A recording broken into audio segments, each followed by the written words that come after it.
Najyo rero naje na SILVA niteguye guhebana ubuvuba. Mutegura no kubakana mu bana. Mariage. Tengia mu Ramadhani tunafunga ndoa. Ndibaza iye navuga nasabye imbabazi SAMMY. Ndibaza kila muntu wese yaravyumvise. So naramusabye imbabazi.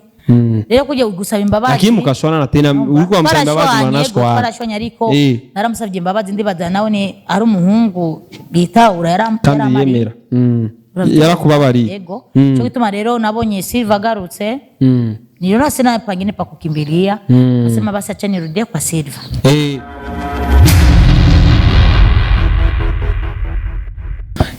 Yes, Twitter kandi kuze John muvyara wanyu ndi hano imbere yanyu ndabaramukije bivanye naho muri umeze bien umeze fresh. Rero ndi kumwe na ngo nice Aisha. Ndi kumwe na Aisha umukunzi wanyu muramuzi kandi munyimba mudukurikirana. Aisha murazi vyiwe murazinge ivyo bigeze. Uno munsi ageze ngo kwa SILVA mukamuri kigongo. Aisha kwanza vipi? Umeze neza? Ndashima. Amakuru y'imisi. Nameza. Rero amenyo wari wararitse kuri surprise bakuzaniye gato. None washaka ndire? Oya. Impeta kwanza ko atayombora. Nayibagiye muhira. Akonze Yesu meza. Impeta taramara n'imisi 2 ayatangiye kuyibagira. Ama uno wa minifu. Urapfakana kwe Kimana. Impeta yamara n'imisi 2. Ega ndumuntu. Uri umuntu c'est vrai. Uribagira. Nayibagiye. Pete yasiku mbiri maisahau. Acha bitira hivyo. Sio mamagari hivyo. Umviriza. Urusaku. Kimete kwanza kimeta nibikuraba. Nibindaba. Nibikuraba. Nukuvuga ugiye ku kindi kimapa. SILVA bikoramba SILVA niyo ari kumbaza neza. Ugiye ku yindi map muri market bifata uko. Kubera kuri urinze ukuri meta. Ntuba wizenye neyo. Amwamini SILVA. Namwaminia. Akuaminie. Na yana naaminia. Kama nakuaminia mnaaminiana, sieti? Sasa pete yake jua ulitoa. Sasa kila mtu ndio nende kuchoni, nenda navaa pete. Na bafuni pete. Sasa nilikuwa nafua, nikavua juice chui, nikaweka ndani nimesahau. Hama mukugenda turagenda. Cyangwa arundi yaguhaye rendezvous ugiye. Naje kumuraba SILVA waraje kumuraba SILVA yo ntaguhamagara arikoza. Umbwira pere zingaye naguhamagaye. Unawe vya kubabaje? Negereza kuringa kubera wewe ni wari SILVA. Ariko yari kuba SILVA nari kuza niruka. Wari kuza wiruka. Ndakubaze Aisha.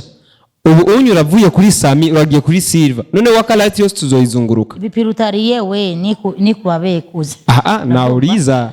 Jendi kwa ndabaza. SAMMY ngenda kwa SILVA nibikuraba. Unataka uzunguke Waka light. Ejo tuzokumva wasimbiye muri INYISHU med. Uzohora kwande? Iwacu uzohora kwa boss? Oya, ndibaza ivyo uriko uravuga we navyutse.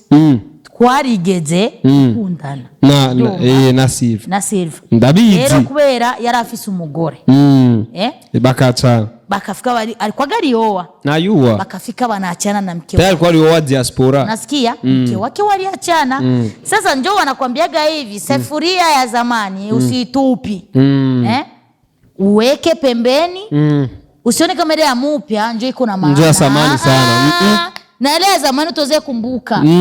Aliona sasa sufuria zamani yake, kumbe iko ya zamani akarudia kuchukua. Akachukia kuchukua chaki. Sasa tatizo iko wapi? Oya ndakubaze none. Wewe igihe waje kwa SAMMY ntiwaruzi ko wigeze gukundana na SILVA? None umuntu twahebanye. Ubu ndakubaze kuze. Wowe umukobwa mwakundanye wewe. Urumva?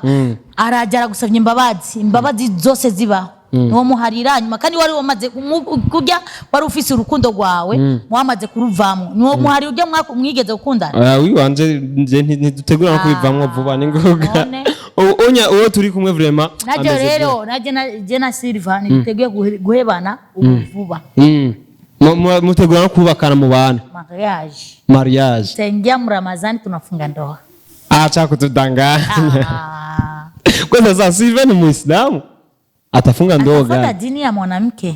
Kwa jina nilikuwa atasema kwa jina la Yesu. Sijua akili yako mbona hiyo. Umbiliza SILVA mwanamke ndio hana dini. Mwanaume ndio mwenye dini. Mimi na mimi siwezi ingia mdini ya Wakristo. Ni Mkatolika ule. Hata kama ni Mkatolika atajijua, hata kama ni fati basi. Utafunga ndoa, mimi ndabakia mdini yangu na bakia. Sasa mtafunga ndoa mdini gani sasa? ya Waislamu ndugu yangu. Mbona sasa nenda kuomba masemo wa Kristo? Utaenda kusema Bikira Maria. Siwezi. Hata unipe franga. Mashetani tafikina panda labda. Siwezi. Batafuka wapandisha ile mizimu. Unabisema kama unabiyu. None Aisha ndakubaze Sammy wamye urahira imbere ya kamera zacu imbere ya kamera za Waka Light yuko Sammy nahazogira gute utazomuheba uno munsi urukundo rwahindukiye canke washanje umutima ndibaza igihe navuga nasabye imbabazi Sammy ndibaza kira muntu wese yaravyumvise naramusabye imbabazi rero kujya gusaba imbabazi lakini mukashwana na tena uriko amsaba imbabazi manashwa barashwanya ariko naramusabye imbabazi ndibaza nawe ni ari umuhungu bitaura yaramarira yarakubabariye yego cyo gituma rero nabonye SILVA agarutse niyo nase napangine pakukimbilia nasema basi acha nirudie kwa SILVA rero wabaye nk'agakwavu kavunitse uracokora naho kabonye imbwa karayita kuze uracokora na niyo ingeso yawe ndakwanyira oya ndiko ndakubaza rero wabonye Sammy atakigenda vya yanse yakwankiye tuvuga n'ubundi arakuvunika navunitse naho nobona imbwa reka ndayiteko urachokorana none sivyo none tubivuge gute tubiyongereye aje nivo basi nikutepe unataka urubuzi nkware ruvumbukana igihuna ndagushaka SILVA ni gihuna uraka gihuna wowe wanangu sio gihuna oya mugabo wanje si gihuna we kuzi oya ndiko nakubazije urubuzi nkware ruvumbukana igihuna ubona rero Aisha ishavu yoba yabitse usubekane kumutuka umugabo wiwe sindiko ndamutuka umviriza cyanda gusubiza kamera yiwawe nahe bano naje kurondera umugabo wanje si hari sinakuriza mbazi kintu ikibuzi nkware kivumbukana igihuna siko Sammy ari nkware SILVA ni gihuna urakagihunirwa ko oya nacho none basi Aisha Mzee nice tugaruka kuri sije ya nice nice ubu yarakize ariko uwamuvuye aguma tubwira ko bijya bintu bisoba kumugaruka ko tutamuhaye amahera kwi wo bivuga ko iki nk'umuganga twemera kandi wazi ko wari wamuvuye ndakubaze kwanza ko je nsi igera muhaye amasaha 8 yakoresheje kujya namubwiye cyane ajya amasaha 8 yagenze neza ndakubwije ukuri sinzi nge nice ahubwo nikijoje ko ataje kukugurira ifana umviriza ndagutera inkoro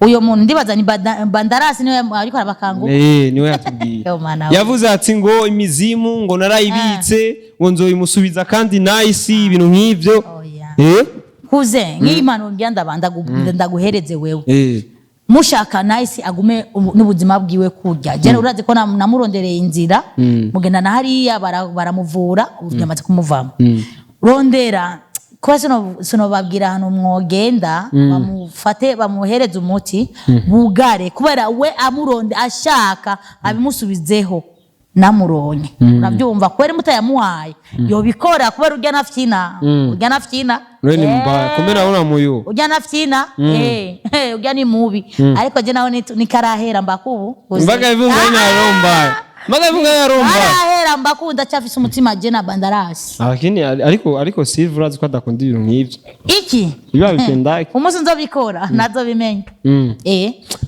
Aisha ndagushimire cyane basi nipatie mikrofone yangu Nasikia wewe unaanza litabiti ya mashari. Hayo ni yako babangu. Nizo wamamagaye nga. Ariko wewe ko SILVA ari gihuna. Uraga gihuna ni wewe. Umviriza we. Kwanza urukamena na maka. SILVA ni gihuna.